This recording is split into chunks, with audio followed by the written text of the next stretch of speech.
Zee 24 तास एक पाऊल पुढे। रत्नागिरी जिल्ह्यात कुपोषणाचा धक्कादायक प्रकार उघडकीस आलेला आहे।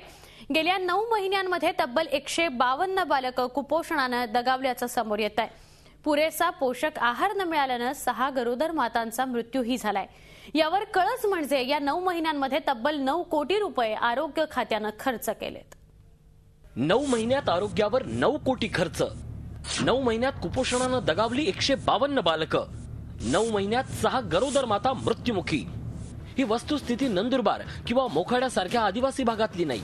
हे घडलंय निसर्गाचं वरदान असलेल्या कोकणात। रत्नागिरी जिल्ह्यात यंदा एप्रिल पासून 150च्या वर बालकं आणि 6 गरोदर माता दगावल्यात। आरोग्य खात्याला दरवर्षी राज्य सरकारकडून निधी येत असतो। यंदाही जिल्ह्यासाठी 16 कोटी रुपये मंजूर झालेत। त्यातले 9 कोटी रुपये खर्च झालेत। मात्र हा निधी गेला कुठे?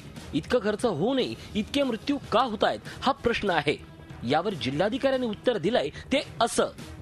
वर्षी जे NRHM मधून आपल्याला सेंट्रल गव्हर्नमेंटची स्कीम आहे, तर त्याच्यामधून आपल्याला आपल्या जिल्ह्याकरता म्हणजे 9 कोटीच्या आसपास आपल्याला प्रत्येक वर्षी निधी येत असतो।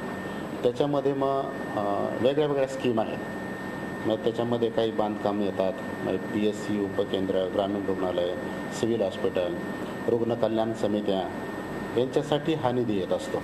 इतकंच नाही तर अन्य जिल्ह्यांच्या तुलनेत हे प्रमाण कमी असल्याचा दावाही खंडागळे यांनी केला आहे। आपल्या जिल्ह्यामध्ये 6 माता मृत्यू झालेले आहेत, तर तसं हे प्रमाण त्या मानाने कमी आहे की आपण नवजात बालकांचं 1 वर्षाच्या आत आणि बालकांचं जे मृत्यू आहेत ते या वर्षी एप्रिल पासून ते 152 आहेत। तसा राज्याचा आणि देशाचा विचार केला तर हे प्रमाण आपल्या जिल्ह्यामध्ये फार कमी आहे। आता 9 महिन्यात 150 बालकांचा मृत्यू हे प्रमाण आरोग्य अधिकाऱ्यांना कमी वाटत असलं तरी कुपोषण नसल्याचा रत्नागिरीचा आणि पर्यायानं कोकणचा दावा किती फोल आहे हेच या निमित्तानं समोर आलंय हे मात्र नक्की। झी 24 ताससाठी संदेश सावंत, रत्नागिरी। झी 24 तास एक पाऊल पुढे।